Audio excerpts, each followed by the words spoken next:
Kinwestiyon sa Kamara kung dapat bang ituloy ang pagtuturo ng comprehensive sexuality education sa mga batang estudyante. Kasunod po yan ang pagtutol sa ilang partikular na aralin sa curriculum. Sabi naman ng Department of Education na ayon sa Reproductive Health Law, ang pagtuturo nito sa mga eskwelahan. At may unang balita, si Ian Cruz. Dapat bang ituloy ang pagtuturo sa mga batang estudyante ng Comprehensive Sexuality Education o CSE? Yan ang gustong ipa-review ng House Committee on Basic Education and Culture sa Department of Education. Hindi nyo ba iso-suspend? Does the DepEd just want to proceed with this or you will have an answer to us by next week if this will be suspended? The discussion started already a few weeks ago. We will be sending the message and then we will be updating the House po. Sabi ng DepEd, sa Reproductive Health Law o RH Law, nakaangkla ang kanilang Department Order 31 noong 2018 sa implementasyon ng CSE. Kabilang daw sa kinakaharap na problema noon ang maagang pagbubuntis ng mga bata sa adolescent age, pati na ang tumataas na HIV cases sa hanay nila.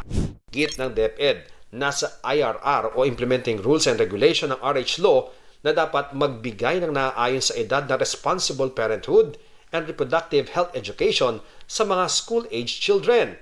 Sa ilalim ng RH Law, mga batang edad 10 hanggang 19 ang dapat bigyan ng kaalaman ukol sa CSE.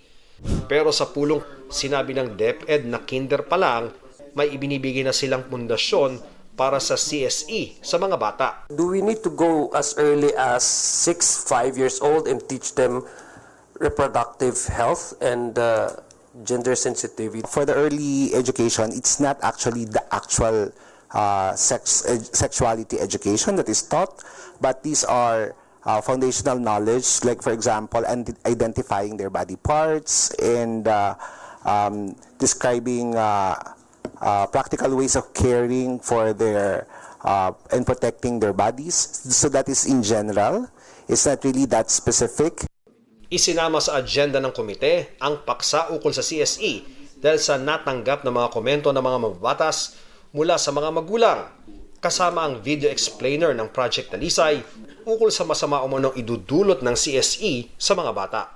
Ikinababahala ng grupo ang pumasang Adolescent Pregnancy Prevention Bill sa Kamara noong nakaraang taon na nasa second reading na sa Senado.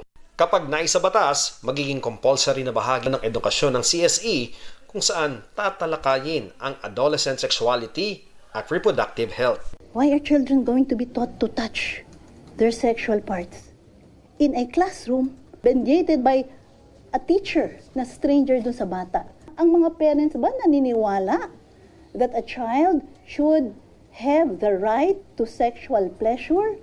Or ang mga parents ba dapat may right na sabihin, lahat ng mga bagay na iniisip mo may tamang panahon? Git naman ni Senador Risa Ontiveros na mayakda ng Adolescent Pregnancy Prevention Bill sa Senado, walang katotohanan ang ipinalabas ng Project Dalisay. Una, walang anumang probisyon tungkol sa pagtuturo o paghikayat sa mga batang edad 0 to 4 years old o yung magtuturo daw di umano ng bodily pleasure sa mga batang 6 to 9 years old o ituturo din daw sa bata na may sexual rights sila. Kaya naman, magpapatawag si Senador Sherwin Gatchalian, Chairman ng Senate Committee on Basic Education, ng pagdinig para mabigyan ng linaw ang issue. Sa isang pahayag, sinabi ni Education Secretary Sani Angara na kinikilala nila ang mga concern ukol sa implementasyon ng CSE, baging ang probisyon sa panukala ng Senado. Bukas daw ang pinto ng DepEd para sa mga pahayag at mungkahi. Ito ang unang balita. Ian Cruz para sa GMA Integrated News. Kapuso, huwag magpapahuli sa latest news and updates. Mag-iuna ka sa balita at mag-subscribe sa YouTube channel ng GMA Integrated News.